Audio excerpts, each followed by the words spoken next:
This video is not intended for children. Hello everyone. Our topic this week was requested by the Irish Viking. We'll be going over the story of the Player's Guardian from the Destiny series. As such, spoilers for the entire series. Le deux. Okay, so first off, a bit of world setup to help everything make sense. The Destiny games take place in the far-flung future in a technically post-apocalyptic setting. Long before the games, a magical space machine dubbed the Traveler arrived in Earth's solar system. Its discovery led to a golden age of prosperity and advancement for humanity. But eventually this supposedly idyllic society collapsed due to invasion by outside forces. The Traveler seemingly generates or at least channels a power known simply as the Light. An opposing power known as the Darkness also exists, and at some point the Traveler's enemy, referred to simply as the Darkness, followed it to Earth's system and destroyed almost everything in its path. The Traveler itself was severely damaged but managed to repel the Darkness. However, humanity was nearly wiped out during the battle. With its last breath before falling into a regenerative stasis, the Traveler birthed thousands upon thousands of ghosts, small flying AI with the ability to wield the light and, more importantly, the ability to find and select those of the dead who would be capable of wielding the light. Evidently a comparatively rare trait, as each ghost binds to a single person and ghosts continue to find new guardians as the games progress, with Destiny 1 taking place hundreds of years later. Those revived by a ghost are known in the modern day as Guardians. Warriors with the ability to wield the light in the form of various space magics and, most importantly, respawn from death so long as their ghost remains intact. This is the in-universe explanation for the player being able to respawn at any time. The player is the Guardian. We want to be very clear on this. Many powerful and/or legendary Guardians have risen and fallen in the years before the player is revived. You are the best and greatest of them all. Fully half of the adventures you pursue throughout the games are affairs that nearly everyone else either believes to be impossible or are undertakings that have been failed by supposedly greater Guardians than you before. At one point, you get to travel through time and meet one of the most legendary Guardians of all time, Saint 14. Only to discover that because of those very time-traveling encounters with you, he made his legend striving to match your example. Like most stories, however, the players starts out from fairly humble beginnings. As Destiny 1 begins, your ghost breathes life into your dead corpse, found in the ruins of what was once Russia. From there, you use scavenged equipment and a derelict ship to flee to the last city, the only known remaining bastion of civilization left after the collapse. Here, normal humanity huddles under the shadow of the Traveler trying to survive. Upon arrival, you're inducted into the Vanguard, the military arm of the city composed of other Guardians, led by a triumvirate of Guardians, Cayde 6, Zavala, and Ikora, each a representative of one of the three playable classes. You then meet the city's leader, who charges you with beating back the Darkness, though that's less epic than it sounds, as he presumably gives a similar speech to all newly minted Guardians. But you take it to heart and start blazing a trail of greatness almost immediately. The city is pretty blind and isolated from the world and the solar system at large. One of your first missions is to track down a team of Guardians with whom the city lost contact. They were on a mission to acquire information that would reconnect the city to some of humanity's old holdings spread out across the solar system. You find them, acquire the information, and have your first run-in with Rasputin, an ancient and powerful war AI from the Golden Age who has several slivers of intact programs running around here and there throughout the system. From there, you head to the moon in search of another Guardian who disappeared. He and the first team you went after had perma-died, by the way. While traversing the moon, which had long ago been conquered by enemies of humanity, the player encounters the Exo Stranger for the first time. Exo are robots, and together with humans and Awoken, which are basically glowing humans, make up the three playable races and most of the friendly NPCs in the game, who tells you that if you survive the fight you're about to start there on the moon, that you should come meet her on Venus. Over the course of the games, the player will encounter and battle 4 enemy factions. The Fallen, a race of alien scavengers whose own society crumbled in a similar manner to humanity's, and now skillfully scavenge whatever tech they can find. Also, they worship machines. The Hive, ancient chitinous magic aliens who straight up worship the Darkness. The Cabal, a militaristic race of enormous, physically powerful aliens with a vast empire from across the stars. And the Vex, a race of quasi-organic machines that can time travel. As well as one, eventually allied faction, the Awoken, a race of once humans who were caught in the middle of the battle between the Traveler and the Darkness, and somehow changed as a result, who live in the asteroid belt. Following the Exo Stranger's call, you discover that she herself is almost certainly a time traveler of some variety. She never says as much, but the games all but scream it at us, and she approaches the player with a warning that despite all of the trouble they've encountered, and to some degree stirred up, our greatest immediate enemies were the Vex. In the center of a place known as the Black Garden, a piece of reality that the Vex had managed to hide outside of normal time and space, not the craziest bit of reality-breaking shenanigans that the Vex get up to, believe us, was an entity of darkness known as the Black Heart. Worshipped by the Vex as a god, this creature was evidently preventing the Traveler from healing, as the Exo-Stranger warned us that if we ever wanted the Traveler up and running again, we'd have to take out the Black Heart. The player then spends the rest of the base vanilla game figuring out where to find the Black Garden and then how to get into it, forging a tenuous alliance with the Awoken and making a menace of yourself with every other faction in the system. You eventually acquire/forge a key to the Black Garden, enter, and destroy the Black Heart. You're then hailed as a hero for killing your first god. And yes, you heard us, first god. You're going to kill like half a dozen more, though to be fair, this game throws the term god around fairly loosely. The Exo-Stranger congratulates you on your work, but warns you that there are still more enemies out there, that there's still more work to be done, which will surprise no one who knows how far this game series has gone, before handing you her gun and vanishing back to wherever she came from, never to be heard from again, till just recently. She turned out to be right, however. The player's journey was far from over. After defeating the Black Heart, Eris Morn, a guardian long thought lost who is an expert on the Hive, returned to the city to warn the Vanguard that the Hive were attempting to summon Crota, one of their gods, on the moon. Powerful as he was, and considering the Hive had handed the Guardians their collective hides before, hence the reason the Hive owned the moon, the player halts the summoning ritual, then seals the deal by traveling to Crota's home turf and perma-killing him in the seat of his power. After this, the Awoken cashed in the favor you owed them for helping you with the key. They had long since subjugated a group of Fallen who had recently begun to revolt. You're tasked with finding and capturing their leader, a powerful Fallen warrior named Skolas, who was pulling all kinds of shenanigans. You do so, throwing Skolas into the Awoken's prison, and then permanently killing him later inside the prison itself. Not long later, Crota's father, a bigger, significantly nastier Hive god named Oryx the Taken King, showed up in the system, ready to avenge the death of his son. Oryx arrived in a seemingly impregnable dreadnought, and even wiped out the bulk of the Awoken fleet, their queen included, with her brother the prince vanishing in the aftermath. So great was the threat Oryx posed that the player was encouraged to seek out forgotten or more difficult methods of harnessing the light in order to gain the strength to defeat Oryx.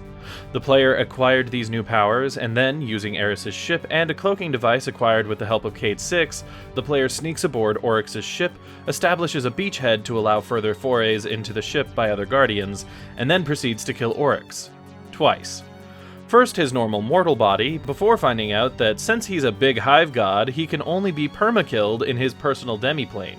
Cheating your way into being able to step foot where no non-Hive were meant to tread, the player then kills Oryx permanently, within the very seat of his power, just like you did to his son not long ago. After that, old wounds from the past are dredged up. Before the official formation of the Guardians, a group of Guardians dubbed the Iron Lords had performed similar duties. However, all but 2 of them were slain not long after the discovery and release of Siva.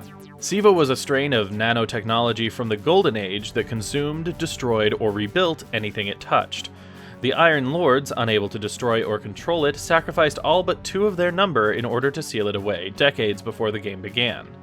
Now, fallen scavengers had uncovered it, and, able to exert some control over the stuff, or perhaps being controlled by Siva itself, they began wreaking havoc on the surrounding factions, the last city included. Once more, the player succeeded where others had failed, destroying the factory that generated Siva so that no more of the nanites would be produced, before wiping out all of the fallen leaders who dabbled in its use, leaving their underlings to be mopped up by continued efforts. Destiny 2 picks up a couple years later. A Cabal fleet, led by their current emperor, Gaul, arrived in the system and blitzed the last city, deploying a device that cut off the Traveler from the Guardians. Unable to access the light without the aid of the Traveler, none of the Guardians, you the player included, were able to use your magic powers. Most importantly, all death was now permadeath. The player was led by a combination of luck and visions to a shard of the Traveler's hull, broken off during the battle with darkness that led to the collapse centuries prior. The shard retained enough power to rejuvenate the player's light, making you the only Guardian in existence who could still wield space magic and return from the dead.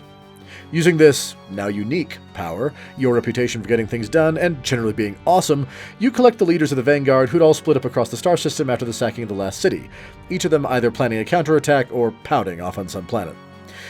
Reunited, the four of you called upon the surviving Guardians, plus any normies willing to do battle, and then set up a plan. Cade had acquired a short-distance teleportation device, probably no greater range than, say, a mile. With it, the Vanguard and the normies planned to launch an assault on the last city, now held by the Cabal, as Gaul sought to uncover the secrets of the Traveler and its power of light. Punch into the city, and once they were close enough, teleport directly onto Gaul's ship and take him out before freeing the Traveler of its techno-cage and pushing the rest of the Cabal out of the city. You were the linchpin in the plan, though. Gaul had brought a WMD called the Almighty with his fleet. It was a weapon capable of destroying a star, and was essentially attached to a deadman switch and pointed directly at our sun. As such, the player makes a solo strike on the Almighty, shutting it down before sending the signal to the Vanguard and Co. to assault the city. The player then races back in time to land nowhere near the teleportation site, because video game. And then fight your way to where the Vanguard held the teleporter. Too weakened by fighting to get into position to be able to face Gaul, the player steps up and takes out Gaul single-handedly, despite the fact that he'd managed to empower himself with the Traveler's light.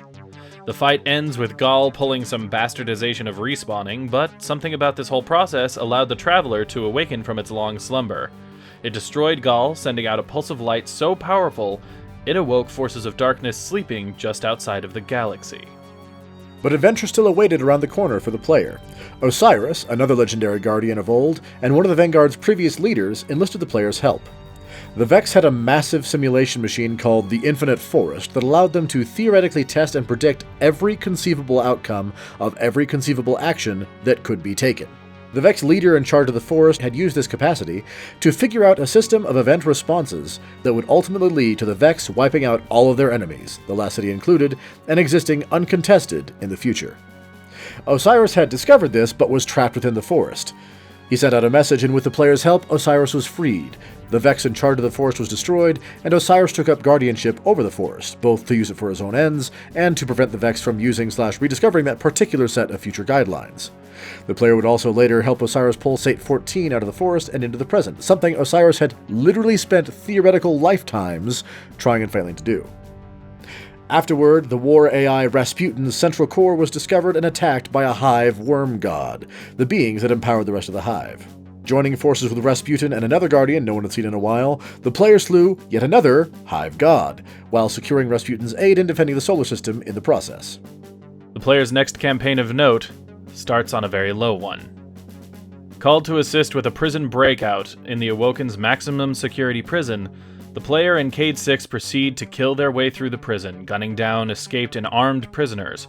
However, during the battle, Cade is perma-killed by the former Awoken prince, who hadn't been seen by his people since the Taken King's attack a couple years prior, until Cade locked him into the prison.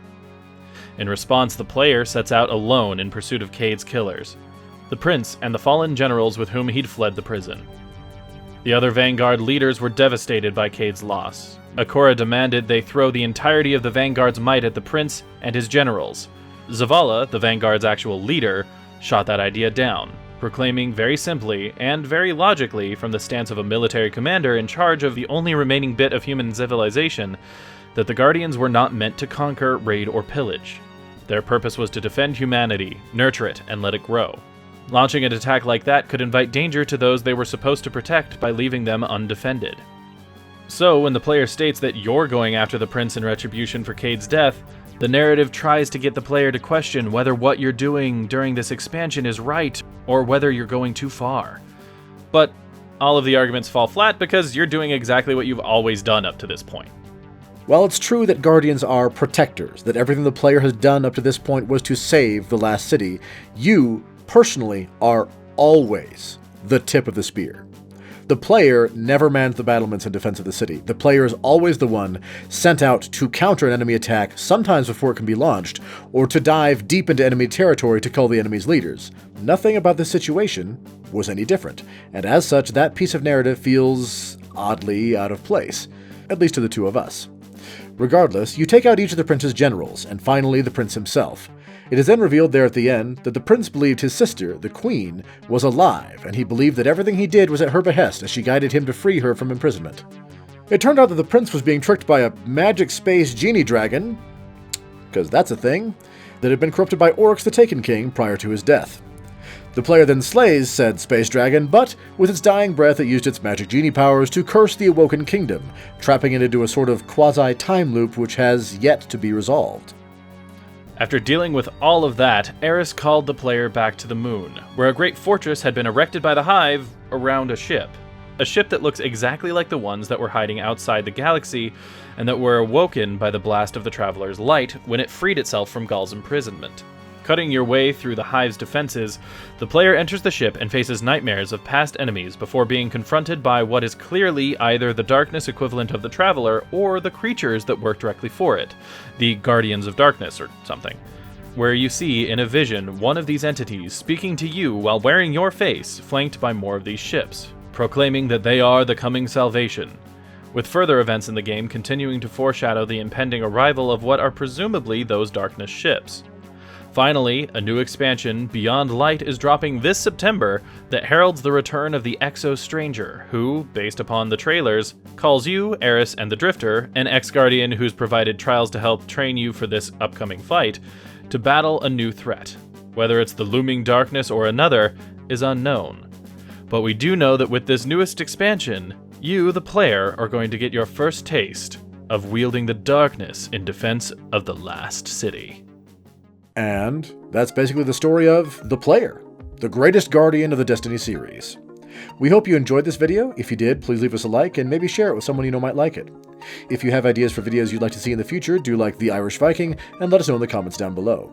If you'd like to see more videos from us in the future, be they lore, let's play, or other, go ahead and hit that subscribe button.